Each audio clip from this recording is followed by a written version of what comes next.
This video is brought to you in partnership with MRCOOL.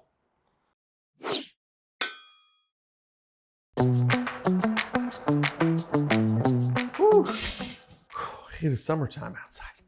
I popped into the greenhouse to grab something, and I forgot that this room was air conditioned. It's lovely.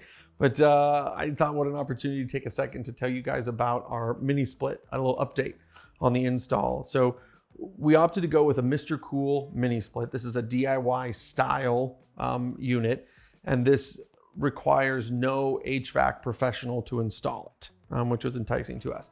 If you're not comfortable with electricity, you might want to have an electrician come in and do the actual connection to your breaker box.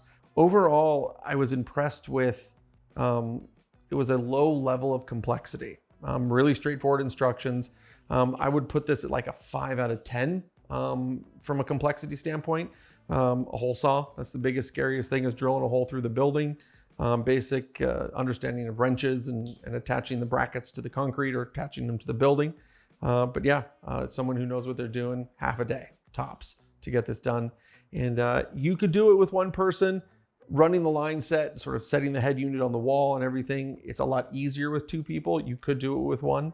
But yeah, as soon as we installed it and we cleaned up tools, it was sort of this neat set it and forget it. The remote's on the wall, that's the thermostat. We set it to, I think it's 67 in here now, and it's lovely and it just works. Overall, I was impressed with the value of it. I think for me, the not having to hire a contractor on top of purchasing the unit was what enticed me about it. And I was impressed. It's just as advertised. It went really simple, and overall, we're really, really happy with it. So I think if you're considering something like this for, you know, a little man cave or a she shed or an art studio or anything like that, this is a great solution. Everything you needed came in one box. The template was great. All the instructions were straightforward. And yeah, I mean, I don't have anything bad to say about it.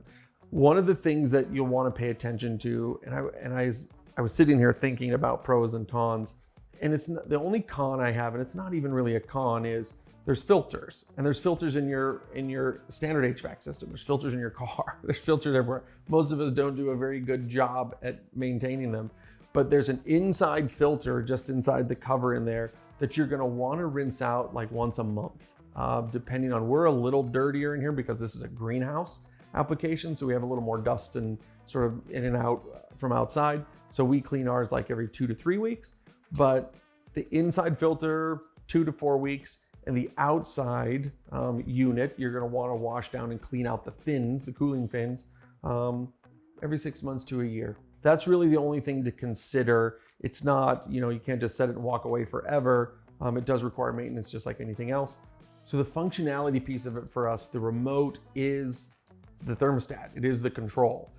Super intuitive. You know, you got heat, cool, you can bump up the fan speed, put it on turbo. It's all in one thing. Screws to the wall, never lose it.